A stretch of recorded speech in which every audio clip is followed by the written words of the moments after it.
Gente, mais um desdobramento no caso da mala aqui de Porto Alegre. A Polícia Civil divulgou que o publicitário Ricardo Jardim manteve o corpo da namorada dele dentro de uma geladeira, na pousada onde morava. O criminoso ainda planejou todo o crime, comprou malas, fita adesiva, serra. Ele usava perfis falsos, tinha 3 celulares. A investigação ainda revelou que durante o período em que ele esteve atrás das grades, porque matou a mãe em 2015 e concretou o corpo dela, gente, ele dividiu cela com outro esquartejador. E quando saiu da cadeia, passou a pesquisar sobre venda de cabeça humana. Balança a reportagem. As imagens obtidas ao longo da investigação possibilitaram entender a dinâmica do crime cometido por Ricardo Jardim. Conforme o registro dos vídeos, a última vez que Brasília circulou pelos cômodos da pousada em que morava foi dia 8 de agosto. A partir disso, apenas Ricardo aparece saindo do local diversas vezes em datas diferentes. Nos dias 8 e 9 de agosto, ele fez compras de luvas, lonas e ferramentas usadas no crime. No dia 12, as imagens mostram Ricardo saindo da pousada com uma bolsa igual à que foi encontrada na rua Fagundes Varela, no bairro Santo Antônio, com partes do corpo da vítima. Se tu quer só o dinheiro, porque tu não mata a pessoa e descarta a pessoa? Ou então porque tu não mata e larga no local mais difícil de ser encontrado? Tu não mata a pessoa, espalha pedaços e vai na rodoviária. Então isso aí, existem outras questões por trás, que os investigadores trazem com probabilidades. Ele acompanhava a mídia, ele queria saber o que estava acontecendo, ele tinha fakes. Não está havendo, né, essa grande colaboração.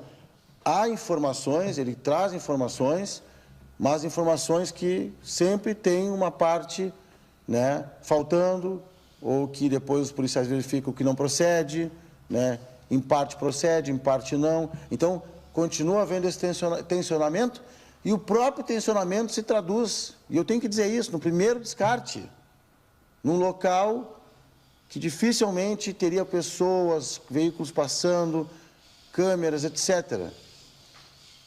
E aí no segundo descarte do corpo, no segundo ato, faz completamente o oposto, é paradoxal o que ele faz. Outra imagem captada por câmeras de monitoramento mostram que no dia 14 de agosto, Ricardo chegou à pousada com uma mala e que no dia 20 de agosto sai da pensão carregando a bagagem visivelmente pesada. A mesma mala que foi deixada na rodoviária com o tronco da vítima. Nós já tínhamos a investigação já tinha apontado que ele haveria comprado uma mala. Porque quando ele sai da primeira pousada, nós já sabíamos que ele estava com outras 2 malas. Então não era a mala que ele havia descartado, né? E por último, em relação à mala, o papel por fora foi uma prova plantada, né? Uma espécie de remetente. Os dados que tinham por fora também.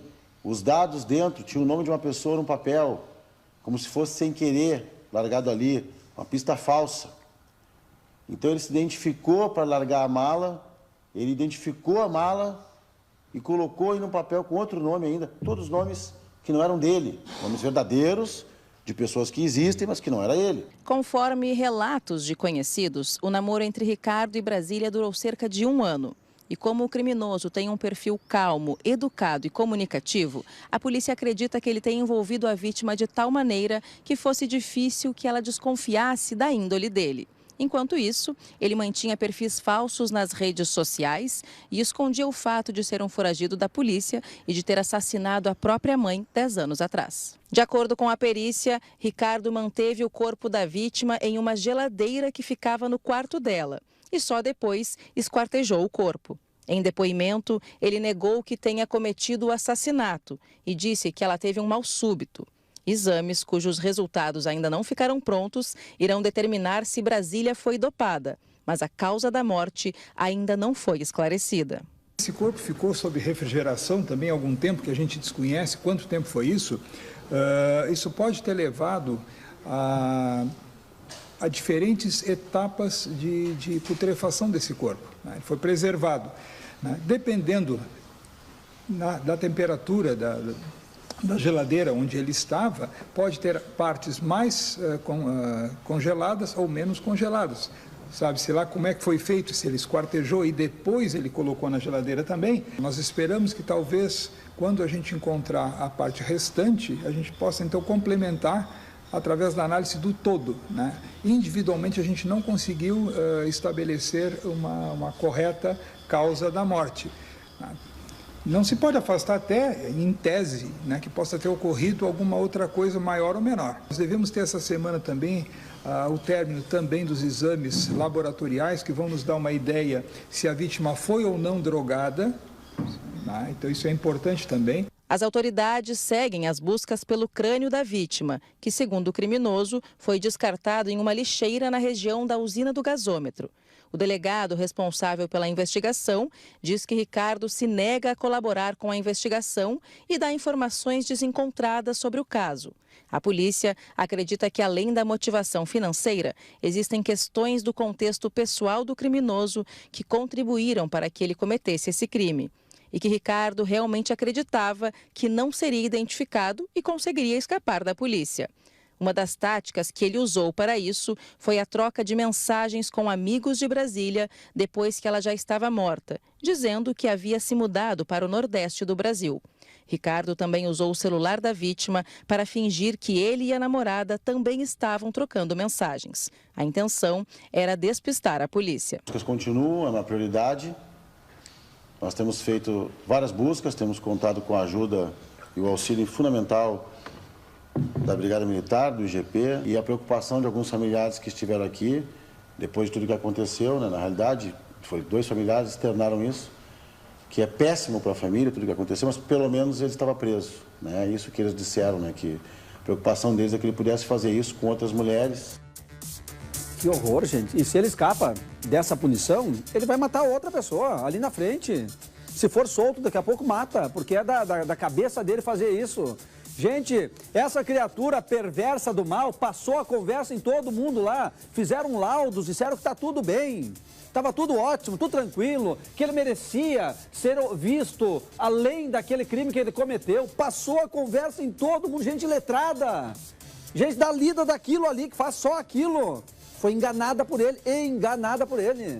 Ele passou a conversa, é um psicopata. É uma pessoa que se apresenta bem, conversa direitinho. No vídeo ele aparece sorrindo, né? Quando ele está passando por alguém. É um psicopata total, gente. Um horror, esse homem saiu da cadeia, tiraram da cadeia ele. Soltaram pela porta da frente, autorizaram sair da cadeia. Deve parecer contrário do Ministério Público, fique claro isso, né? Mas os demais que fizeram análise lá, não, pode soltar. Não, mas é semi-aberto. Ah, mas não tem vaga. Então solta. Então solta. Então solta e vai para a sociedade sem que ninguém, além daquele que soltou, saiba que ele tem um histórico de ter matado a própria mãe e concretado o corpo dela. Essa mulher não sabia, gente. Como é que ela vai saber? Vocês acham que ele vai chegar lá, ó, quer se relacionar comigo? Ó, eu matei minha mãe e concretei o corpo dela. Eu fiz isso aqui, ó. Se quiser, tudo bem. Claro que não, né, gente? Capaz que ele vai fazer isso. Para quem está soltando, né, assina um papel lá e solta. Ah, não tem vaga no sistema semiaberto? Solta, vai pra rua. Depois volta a colocar a tornozeleira, ou depois volta para cumprir a tua pena aí em algum estabelecimento comercial. Né? Enquanto isso fica solto, por quê? Porque é o seguinte, ó. O Estado não dá condições de cadeia para todo mundo. Então a culpa é do Estado, não é culpa dele. Então pode sair. E o que a sociedade tem a ver com isso, meu Deus do céu? Por que tem que quem que tá a pagar? Porque quem tem que pagar é a sociedade. Por quê? Tu acha que é o Estado que está pagando o pato agora disso tudo? É o Estado que está sofrendo com a morte dessa mulher? Ou é a família dela que está sofrendo com a morte dela? Hein? Quem é que está sofrendo? Sofrendo. A soga arrebentou de novo no lado do mais fraco. É o Estado que tem que fazer vagas para todo mundo, e é verdade. Tem que fazer vaga para todos eles, mas como o Estado não faz, a sociedade que se lixe, que se dane, não estou nem aí, vou soltar essa criatura que matou a mãe e concretou o corpo para se infiltrar no meio da sociedade, se fizer alguma coisa ou não fizer, a minha consciência está tranquila a minha consciência, é porque é culpa do Estado. Gente, vai sobrar, não é para o Estado, vai sobrar para a família, vai sobrar para uma pessoa que teve o corpo esquartejado, gente, por um assassino que já havia matado a mãe e concretado o corpo. E 10 anos depois de cometer o crime, saiu pela porta da frente para viver, se inserir na sociedade mais uma vez. Não é possível, não pode estar acontecendo. E vou te dizer mais, vou te dizer o mais grave disso tudo, sabe o que é? É que não foi nenhuma ilegalidade ele ter saído.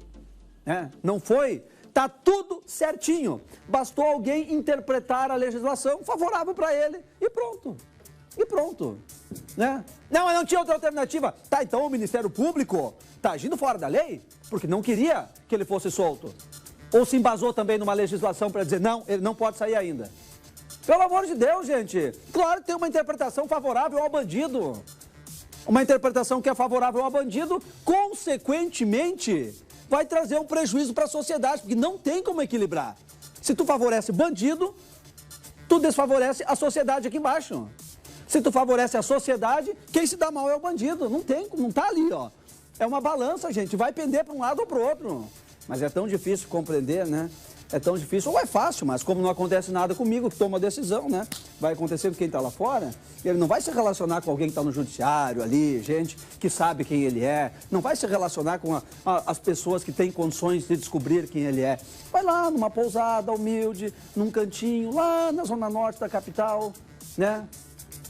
Se envolveu com essa senhora que tem o direito de se envolver com quem ela quer, né? Tem o direito de buscar uma vida nova, de construir a vida, e que achou que ia construir a vida do lado dele, sem ter noção de onde estava se metendo, gente. Porque simplesmente soltaram, ninguém colocou uma etiqueta nele, na testa, escrito, ó, matou a mãe. Nada. Simplesmente largam na sociedade para que se misture e para que faça o dano que tenha que fazer. Para que aconteça o que acontecer. E foi isso, gente. Uma vida que se foi, a vida dessa mulher que se perdeu, por culpa disso tudo, desse sistema que não funcionou direito, que precisa ser melhorado, que precisa ser atualizado e por conta de pessoas que se preocupam mais com bandido do que com a gente conosco que estamos vivendo aqui na sociedade. Não é possível isso, gente. Não pode acontecer de novo. Olha o quanto está custando. E a gente está falando de casos que repercutem pela brutalidade, que repercutem pelo tamanho do caso, como esse, né? E tantos outros que acontecem por aí, de gente sem a mínima noção de estar na rua e que estão na rua cometendo crimes e praticando perversidades com a nossa sociedade, né? Não dá para aguentar tudo isso, mas acontece todos os dias, né? E me entendam, gente, isso aí não é para ir lá destruir judiciário, não é para destruir Ministério Público, destruir polícia, não, a gente precisa, eu confio, a gente precisa dessas instituições, mas elas têm que olhar um pouco mais para a nossa sociedade e não para bandido. Algumas pessoas, não vamos generalizar também, né? Algumas pessoas precisam olhar mais para a sociedade e não para bandidos.